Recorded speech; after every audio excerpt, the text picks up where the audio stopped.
जो खुदावन की मर्जी है वो ही हम पर चीज उतरे। मैं पूरा हफ्ता खुदावन से कलाम को मांगती थी कि खुदावन तू मुझे बता कि क्या तेरी मर्जी है कि जिसके सबब से तू अपने लोगों से बात करे, लेकिन पूरा हफ्ता मुझे कलाम नहीं मिला। पहले ऐसा होता था कि यहाँ से जब घर जाना उसी दिन संडे वाले दिन खुदा ने नेक्स्ट संडे के लिए कलाम दे दिया होता था। तो आज रात को भी हम यहाँ पे प्रेयर थे, तब भी मैंने खुदा से कहा कि खुदा तो मुझे सुबह के लिए कलाम दी। लेकिन आज जब सुबह मैं डेली में 12 बजे उठ के जब प्रेयर करती हूँ तो प्रेयर नहीं मुझसे सही तरह हुई। वैसे ही मैं लेटे लेटे प्रेयर करती रही।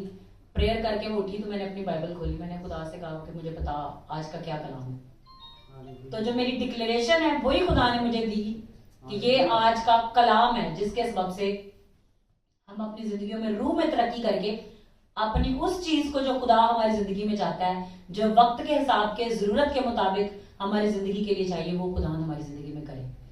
खुदावन के कलाम में से हम पढ़ेंगे तवारीख की पहली किताब और उसका 4 बाब और उसकी 9 और 10 आयत।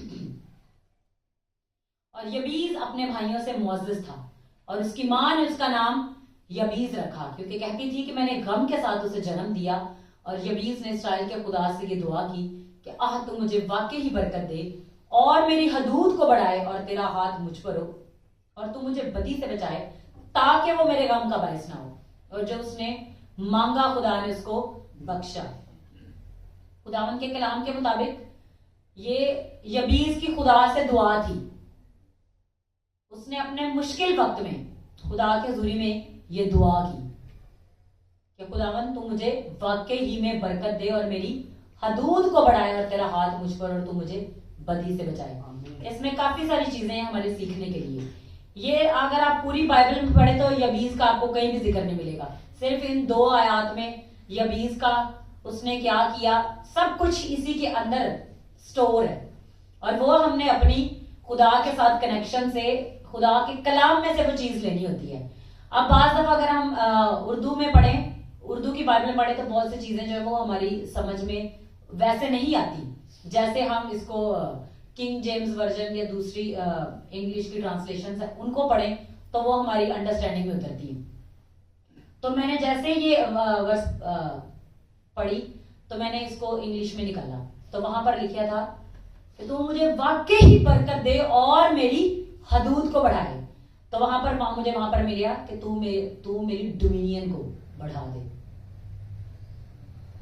तो मैंने कहा कि मैं डेली वर्स पढ़ती हूँ, ये 2 आयतें मैं डेली पढ़ती हूँ, ये मैं डिक्लेयर करती हूँ अपनी लाइफ के ऊपर। खुदावंद की मेरी तू हदूद को बढ़ाए और तेरा हाथ मुझ पर और तू मुझे बदी से बचाए ताकि वो मेरे गम का बायस ना हो।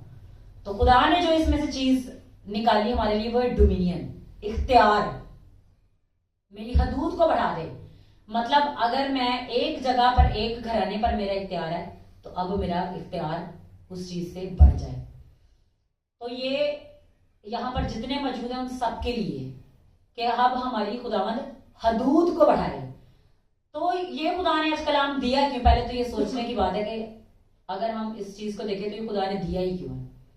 तो खुदा हमेशा उस चीज पर बोलता है जो चीज हमारी जरूरत होती है। तो खुदावन अब ये चाह रहा है कि हम इस चीज के लिए प्रेयर करना शुरू कर दें। अब यबीज की क्या है? ये दुआ है।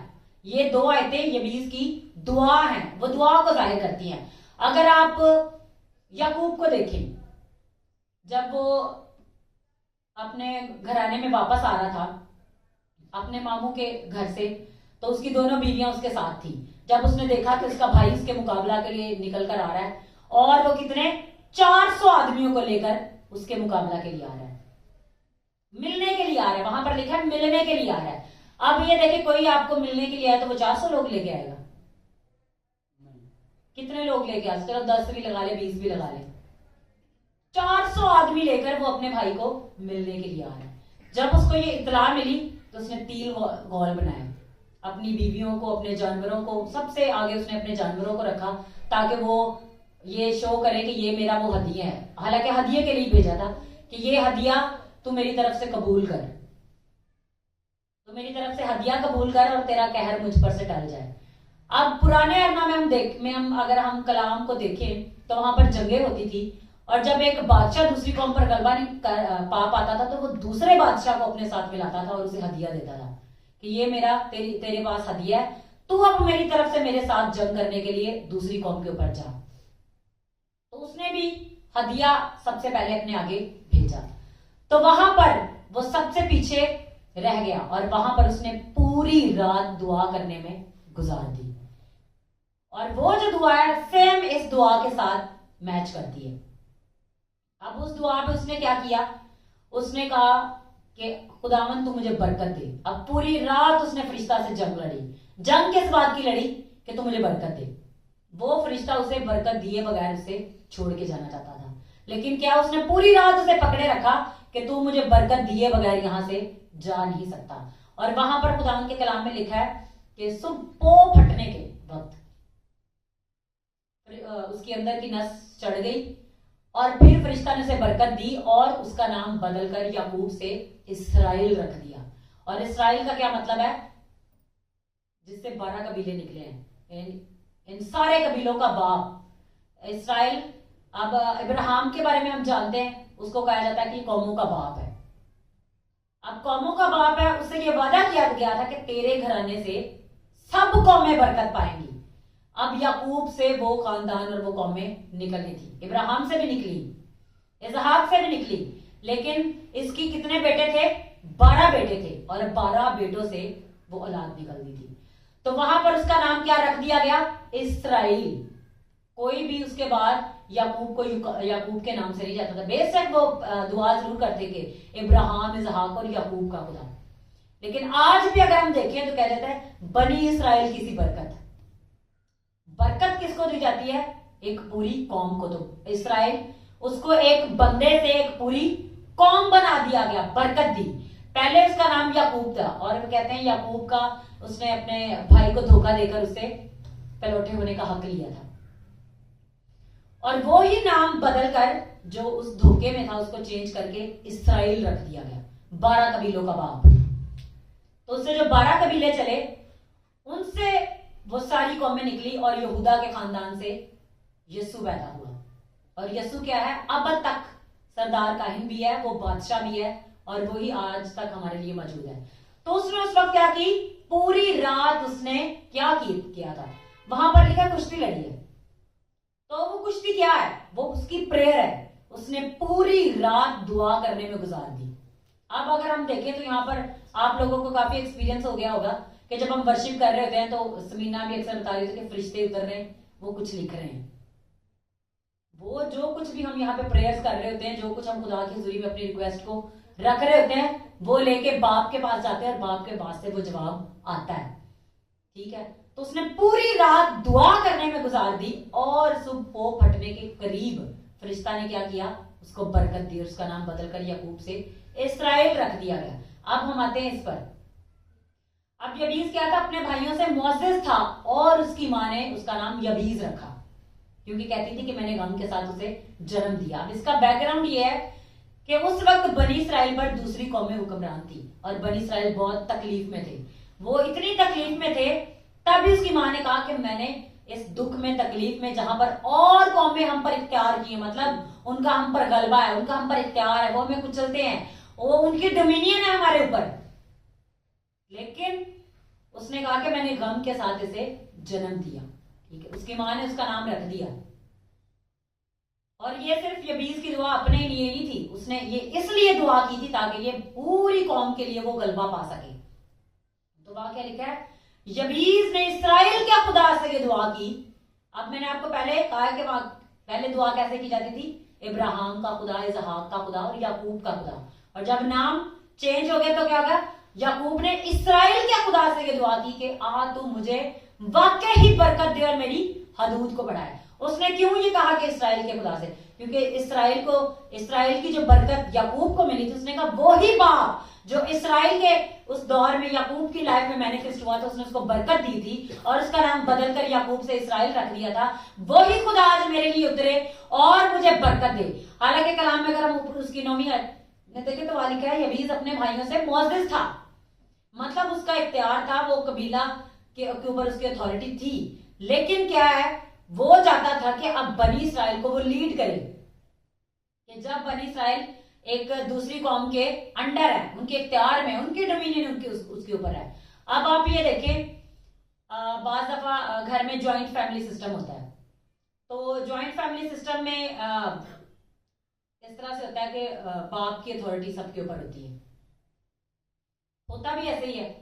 अब कुछ लोग वो बगावत करते हैं, जी हमने इस सिस्टम में नहीं रहना, जी हमें हमारा हिस्सा जो है वो अलग किया जाए ताकि हम अलग रहें, ठीक है, तो फिर उनको अलग कर दिया जाता है। लेकिन यहाँ पर ये वो अलहदगी की बात नहीं करता, वो एक ऐसे मिलाप की बात कर रहा है जिसमें वो बनी इसराइल के लिए खुदा से मदद मांगे कि खुदावन तू मुझे वाकई में बढ़ाए और तू मेरी हदूद को बढ़ाकर मुझे बरकत दे।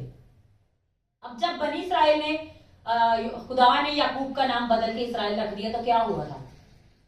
इसराइल की हुकूमत होगी। बनी इसराइल जिस जगह से भी गुजरते थे लोग कहते थे कि ये ऐसी कौम है जिसके अंदर बादशाह की सी ललकार है, खुदा उनको मिस्र से छुड़ा कर लिए आ रहा है और खुदा उनमें बदी नहीं पाता, खुदा उनसे खुश है।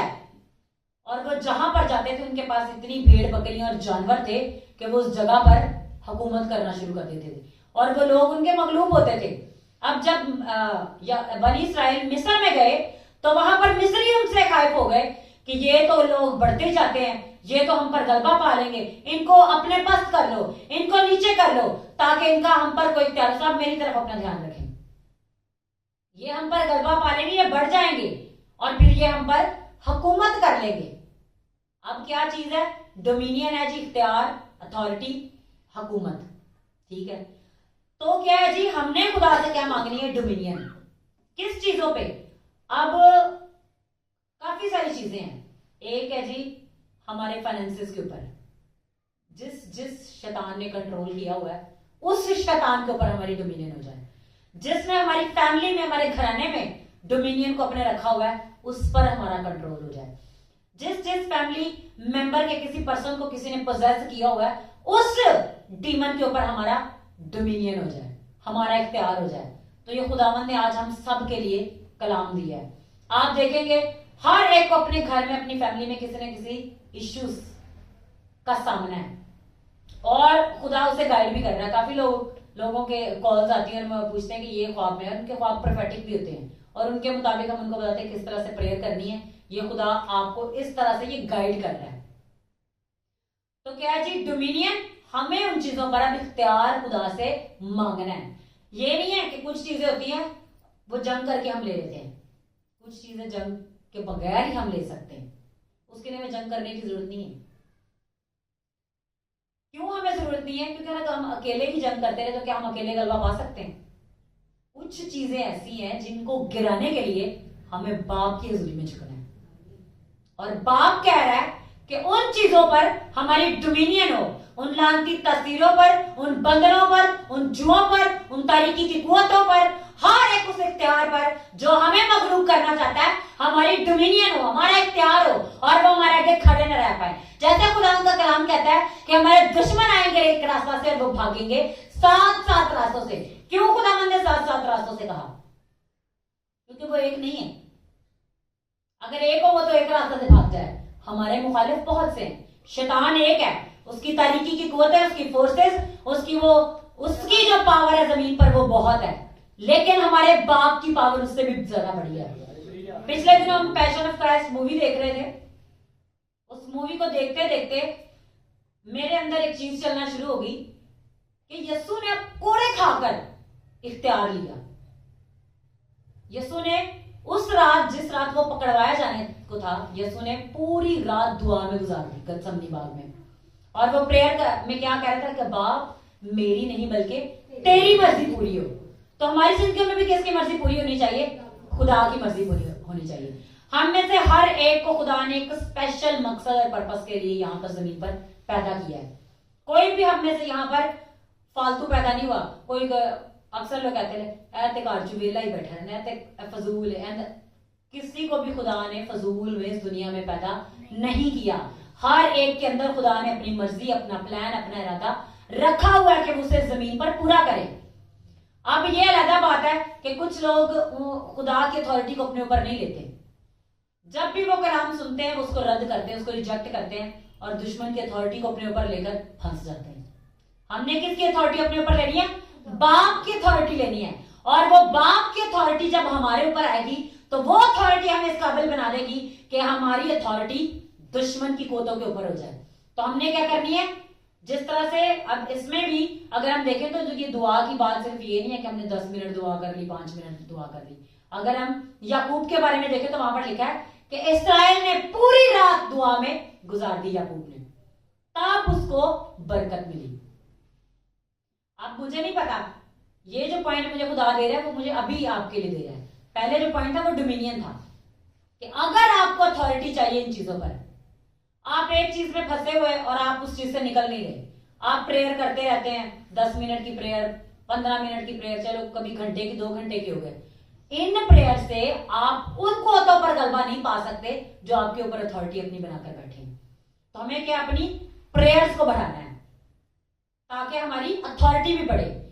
बहुत पहले मैंने कलाम सुनाया था कि फेमिलियर स्पिरिट और मॉनिटरिंग स्पिरिट्स हैं, वो हमारे घर के अंदर गलबा पाकर बैठी होती हैं, वो हमें देखती रहती हैं, वो हमारी मुख्तलिफ चीजों पर, फाइनेंसेस पर कंट्रोल बनाकर रखती हैं और बाज लोगों को वो पोजेस कर लेते हैं। अब ये नहीं है कि कोई हाथ रख के बदरू को निकाले तो ही बदरू निकलेगी। खुदावंद के कलाम को पढ़ने से, उस पर खड़े होने से, दुआ से और ज्यादा फास्टिंग से आपकी जो स्पिरिट है, अब हम क्या है, हमारा ये जिस्म भी है लेकिन हमारे अंदर एक रूह भी है। शैतान क्या है, रूह है, हम अपने जिस्म से उसे नहीं निकाल सकते। तो किस चीज से हमने उसे निकालना है, अपनी स्पिरिट को स्ट्रॉन्ग करके। जो लोग अपनी मुसीबतों में फंसे हुए वो कहें जी 1 घंटे 2 घंटे से मेरा जवाब आ जाएगा, तो कोई नहीं आएगा। जब आपका दुश्मन आपके लिए एक बड़ी अथॉरिटी आपके ऊपर रख के खड़ा हुआ है तो उसको गिराने के लिए आपको भी अथॉरिटी ज्यादा होनी चाहिए। तो वो अथॉरिटी कैसे इंक्रीज होगी, हमारी पावर कैसे इंक्रीज होगी। अब रोजे हम क्यों रखते हैं, कुछ लोग कहते हैं जी हमारे मकसद का रोजा होता है। मैंने पूरे 5 साल रोजे रखे, एक ही मेरा मकसद था कि खुदावन तू मुझे अपने में बढ़ा दे। तो सबसे जो प्राइम मकसद होता है वो खुदा में बढ़ना। खुदा में बढ़ना क्या होता है, हमारे स्पिरिट बढ़ना शुरू हो जाए, हमारे स्पिरिट का इन्फ्लुएंस बढ़ना शुरू हो जाए, हमारे स्पिरिट का कंट्रोल करना शुरू हो जाए। मतलब आप देखिए कि एक पर्सन है जो प्रेयर नहीं करता, उसके स्पिरिट एक बच्चे की माने था, छोटे बच्चे की माने। एक इतना सा बच्चा हो, ये मैं एग्जांपल दे रही हूं, और वो एक इतने बड़े जॉइंट के ऊपर गलबा पा सकता है, तो क्या करना होगा, इस बच्चे को अपना कद बढ़ाना पड़ेगा, या तो उसके लेवल पे आना पड़ेगा या उससे ऊपर जाना पड़ेगा। तो ये लेवल कैसे इंक्रीज होगा, एक हमारे प्रेयर से, दूसरा ज्यादा फास्टिंग से। मैंने खुदावंद के खादिम अपोस्टल अंकुर नोला की गवाही सुनी, तो वो कहते जब भी उनको क्या था, हालांकि वो खिदमत में थे, तो उनके ऊपर पागलपन के अटैक्स होते थे, और वो क्या करते थे, उन्होंने 4 दिन में नया यदनामा खत्म पढ़ लेना होता था। इतना वो ज्यादा खुदा का कलाम पढ़ते थे, 8-8, 9-9 घंटे कॉन्टिन्यूअसली खुदा का कलाम पढ़ते ही रहते थे। सिर्फ एक कलाम को पढ़ने से उन्होंने उस बदरू पर गलबा मार लिया। इसमें क्या चीज डिपेंड कर रही है, एक कलाम, दूसरी आपकी कमिटमेंट, तीसरा आपका टाइम। और जब भी वो उस चीज पर गलबा नहीं पा रहे थे तो अपने स्पिरिचुअल फादर के पास जाते थे, तो उनसे पूछते थे कि ये चीज मुझे तंग कर रही है, मैं इस पर गलबा नहीं पा रहा। तो कहते हैं जब भी मैं उनसे पूछता वो एक ही चीज, प्रेयर मोर फास्टिंग। अगर इतनी प्रेयर से नहीं असर हो रहा तो इसको बढ़ा दो। तो वो कहते हैं कि मैंने 40 रोजे एक बार रखे, फिर 40 रोजे रखे, फिर 40 के वो एक बनाकर कई दफा उन्होंने 40 के रोजे रखे, और फिर पता नहीं 1 साल 2 साल कितने साल वो रोजे रखते रहे। और वो हमारी तैयारी होती है इतने बच्चे को इस कद के तक बढ़ाने की। अब खुदा अगर हमारी जिंदगी में खुद ही काम कर दे, हम कहें खुदा चल कर दे, फर्ज कर रही हूं, खुदा ऐसे करता कोई नहीं ऐसे, चल खुदा तो मेरी जिंदगी में ये काम कर दे, और खुदा कर भी दे, तो आप तो खुदा को क्या समझेंगे, ला अन्नी को दुआना लगे भाई, अन्नी की बहुत है। खुदा को समझे कि नहीं, आराम नाल काम हो जाता है, भी लोड़ दुआ करन। खुदा को भी पता है कि अगर मैंने इनको जल्दी छुड़ा लिया तो जो इनका टास्क है वो उसे ये पूरा नहीं कर पाएंगे। बाज दफा खुदा हमें खुद इस सिचुएशन में रहने देता है, हम परेशान हो जाते हैं कि क्यों नहीं हो रहा होता, क्यों नहीं हो रहा होता। लेकिन जैसे ही हम अपनी प्रेयर बढ़ाते हैं, हम अपनी फास्टिंग बढ़ाते हैं, कुछ ही टाइम के बाद रिजल्ट आना शुरू हो जाता है। तो यहां पर खुदावंद हमसे क्या कह रहा है कि यबीज ने इस्राएल के खुदा से दुआ की कि तू मुझे वाकई ही में बरकत दे। बरकत क्या है? बरकत उस चीज का नाम है, ब्लेसिंग उस चीज का नाम है कि जो चीज हमारे पास नहीं है। क्या खुदावंद ये चीज मेरे पास नहीं है, अब तो मुझे वाकई में, ये नहीं कि तुम्हें थोड़ी, अब तो मुझे वाकई ही में बरकत दे कि वो बरकत दिखे, वाकई ही में रियल बरकत दे। तो मुझे वाकई में बरकत दे और मेरी हदूद को बढ़ाए, मेरा कद भी बढ़ाए, मेरी हदूद को भी बढ़ाए। मैं सिर्फ एक ही जॉइंट को ना गिराऊं, मैं पूरी कौम के जॉइंट को अपने कदमों तले रख दूं। एक ही कुवत को नहीं, एक ही लांती तासीर को नहीं, एक ही बंदर और जुए को नहीं, एक ही उस पावर को नहीं, बल्कि उन सारी पावर्स को जो मेरे मुकाबला में, मेरी खिदमत के खिलाफ, मेरे घराने के खिलाफ और मेरे घराने के लोगों के खिलाफ खड़ी हैं, मैं उनके खिलाफ खड़ा हूं और वो मेरे कदमों तले हो। और उसके लिए हमें क्या करना है? अपने इस प्रेयर को बढ़ाना है जो यबीज ने इस्राएल के खुदा से की। अब एक फास्टिंग का और भी पर्पस होता है। एक पर्पस तो मैंने आपको बताया कि हमारी स्पिरिट का लेवल बढ़ जाता है, कद बढ़ जाता है। दूसरा क्या होता है? ये जो जिस्म होता है, इसके अंदर खुदा के कलाम में लिखा है कि जिस्म के कामों पर गलबा पाना है। तो वो ऐसा करने से, प्रेयर फास्टिंग में ज्यादा आने से, वो जो गलबा हम नहीं पा रहे थे, हमारे जिस्म के काम मिटना शुरू हो जाते हैं, खत्म होना शुरू हो जाते हैं। पहला काम क्या होता है? हमारा स्पिरिचुअल लेवल बढ़ता है। दूसरा, जो जिस्म के काम थे उनका कंट्रोल हमारी जिंदगी से कम होना शुरू होता है। मतलब एक साइड से हमारा स्पिरिचुअल लेवल बढ़ रहा है, दूसरी तरफ से जिस्म के कामों का खात्मा हो रहा है। और फिर वो एक्सट्रीम पॉइंट पर जब वो एंड हो जाता है, स्पिरिचुअल लेवल ऊपर आ जाता है, तो खुदावंद की कुदरत, एक तो हमारी अपनी कोशिश से, दूसरा खुदावंद की ग्रेस, उसका फजल जो हम पर होता है कि मेरा बेटा और मेरी बेटी मेहनत कर रहे हैं। खुदावंद के कलाम में लिखा है कि हमारी जो मेहनत है, मसीह में की गई मेहनत कभी भी बेफायदा नहीं होती। अगर हम मसीह में मेहनत कर रहे हैं तो एक ना एक दिन उसका रिजल्ट आना ही आना है। अब बाज लोग खुदा पे कुड़कुड़ाते हैं कि क्यों नहीं मेरी दुआ का जवाब आ रहा, क्यों नहीं मैं अपने रिजल्ट को ले पा रहा। तो उसका रीजन ये होती है कि वो जो फोर्स हमारे आगे खड़ी है वो ज्यादा पावरफुल है। अब हम बात कर रहे थे सुबह कि अब देखें, एक चीज है आपकी, मैं और एलिया बात कर रहे थे कलाम सुनते हुए कि आपकी जो आने वाली खिदमत है, आपकी जो आने वाली लाइफ है, वो आपको नहीं पता। सबसे पहले किसको पता है? बाप को। और फिर उसके बाद हमारे दुश्मन को भी पता है कि हमारा आने वाला लेवल क्या है, हमारे आने वाली खिदमत क्या है, हमारे आने वाली बरकत क्या है, और खुदावंद किस बरकत के लिए, किस ब्लेसिंग के लिए हमें तैयार कर रहा होता है।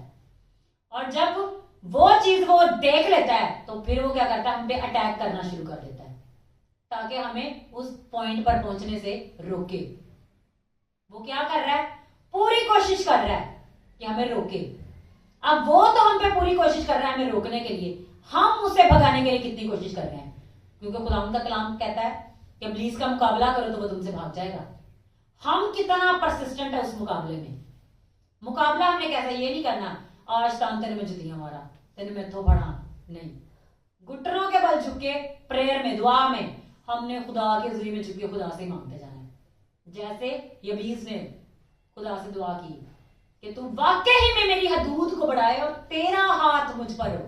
तो मैंने अभी आपको ये बताया कि पहले हमारी मेहनत, फिर खुदा का हाथ भी हम पर आ जाता है कि अब मेरा बेटा और मेरी बेटी मेहनत कर रहा है, दुआ में बढ़ रहा है, तो ये इसके बंधन और जुओं को, कुछ बंधन जो है तो हम अपनी कोशिश से तोड़ते हैं, कुछ खुदा अपने फजल को हम पर करके उनको तोड़ देता है।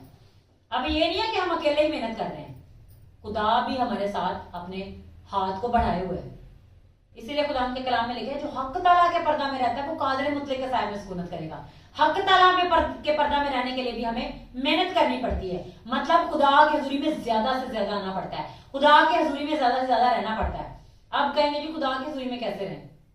मतलब जब आप वर्शिप कर रहे हैं तो वर्शिप आपकी ऐसी हो कि आपके ऊपर खुदा की कुदरत उतर है, रूह और सच्चाई से वर्शिप। ये नहीं कि हम ऐसे वर्शिप कर रहे हैं, एनु भी वेख ला तेनु भी, हमारे आंखें बंद हो, हमारा ध्यान खुदा पे लगाओ और वर्शिप करते हो, खुदा में दिख भी रहा हो और पता चल रहा हो कि हम जिसकी प्रस्तिश कर रहे हैं वो हमें देख भी रहा है। ठीक है, वर्शिप भी ऐसे करना है जिसके लिए हम कर रहे हैं वो हमको देख रहा हो, हम उसको देख रहे हैं रूह और सच्चाई से। और ऐसा करने से रोकने के लिए शैतान आता है कि इनको रोको, ये किस डायरेक्शन में मूव हो रहे हैं। पिछले दिनों एक बदरू कहती है अच्छा तो मैं ये आजादी दे दूं तो मैं अपना कारोबार बंद कर लूं। तुम मेरा कारोबार बंद कराना चाहते हैं, कारोबार तो बंद होना ही होना है, चाहे देर से कर ले चाहे जल्दी कर ले, कारोबार की तो धज्जियां उड़नी है, क्योंकि जो खुदा ने चीज दी है उसके ऊपर तो खुदा के लोगों ने गलबा पाना ही पाना है, चाहे कारोबार जैसा भी हो। खुदावन के कलाम में लिखा है कि मैंने तुम्हें इख्तियार दिया है कि सांपों और बिच्छुओं को कुचलो और दुश्मन की सारी गोतों पर गालिब पाओ। तो ये आज के इस वर्ष के अंदर जो नेक्स्ट वर्ष कनेक्ट होती है वो यही है कि सांपों और बिच्छुओं को कुचलने के लिए हमें अपनी डोमिनियन को लेना है, अपने इख्तियार को लेना है, और उसके लिए कॉन्टिन्यूअसली आज से हम में से हर एक ने प्रेयर करनी है कि खुदावन तू मेरे इख्तियार को बढ़ा दे, मेरी डोमिनियन पावर को बढ़ा दे खुदावन, कि दुश्मन को मैं अपने कदमों तले कुचलूं, वो मेरे आगे खड़ा ना रह पाए, चाहे वो मुझे कितनी भी धमकियां देने के लिए आए कि तू मेरा कुछ नहीं बिगाड़ सकता, तू ये नहीं कर सकता, वो नहीं कर सकता। उसको सारा ही पता है कि हमारी अथॉरिटी क्या है, इसीलिए तो वो हमें रोकने के लिए खड़ा है कि जिस दिन ये इस चीज से निकल गया उस दिन तो मेरा खात्मा है, इसकी लाइफ से, इसके घराने से खात्मा है, इनके चर्च से खात्मा है, इनके कारोबार से मेरा खात्मा है। और वो उन चीजों को रोकने के लिए आप पे ज्यादा अटैक करता है। बाद आप सोचते हैं नहीं जी प्रेयर भी तो नहीं हो रही, अटैक फिर भी हो रहे हैं। भाई वो जो नेक्स्ट चीज खुदा ने आपके लिए रखी हुई है जो बिल्कुल पॉइंट के करीब है, उसने उसको देख लिया हुआ है। आप वो पूरी कोशिश में है मैंने इसको छोड़ दिया तो ये तो मुझे नहीं छोड़ेगा, तो क्या अपने दुश्मन को मारने के लिए हम एक लेवल तक आ चुके हैं, मतलब अब इस नेक्स्ट लेवल पर जाने के लिए जिस तरह से यबीज ने खुदा से दुआ की कि आ तू मुझे वाकई ही बरकत दे और मेरी हदूद को बढ़ाए, और जिस तरह से याकूब ने दुआ की और फरिश्ता को छोड़ा ही नहीं कि जब तक तू मुझे बरकत ना दे मैं तुझे जाने नहीं दूंगा, उस तरह से दुआ, मतलब दुआ में हमारा कंपैशनेट होना, मतलब पैशन हो, मतलब अगर आप दुआ में झुके हैं तो खुदा के कदमों को ऐसे पकड़ाओ कि खुदावन तुझे मुझे बरकत देनी पड़ेगी। आपने कभी ऐसे दुआ की है? मैंने ऐसे बहुत दफा दुआ की है, खुदावन अब तुझे करना ही पड़ेगा। और जब मैं ऐसे एक टाइम होता है हम प्रेयर करते रहते हैं, फिर जब नहीं अब लेवल बर्दाश्त से ज्यादा हो गया, नहीं खुदावन अब तो तुझे करना ही पड़ेगा। और मैं आपको ये बताऊं जब भी मैं ऐसे दुआ करती हूँ उसी दिन खुदावन मेरे से बोलता है। ठीक है, तो क्या है जिस तरह यीशु ने दुआ की, यीशु ने पूरे पैशन से जोश से दुआ की कि खुदावन मेरी नहीं बल्कि तेरी मर्जी पूरी हो, तो क्या था पसीना खून की बूंदे बन बनकर बह रहा था, मतलब आपकी रूह और आपका जिस्म पूरे इन्वॉल्व हो उस प्रेयर में। अब एक प्रेयर है खुदावन तू मुझे बरकत दे, ठंडी प्रेयर, एक दुआ है जिसमें आपकी रूह भी जुड़ी हो और आपका जिस्म भी जुड़ा हो। ठीक है, मतलब इसकी मैं आपको एग्जांपल बताती हूँ कि जब आप घुटनों के बल हो जाते हैं और अपने हाथ आसमान की तरफ ऐसे उठा लेते हैं, ये वो पोजीशन है जब आपकी पसलियों तक की भी सारी वेन्स हड्डियां खिंच जाती हैं।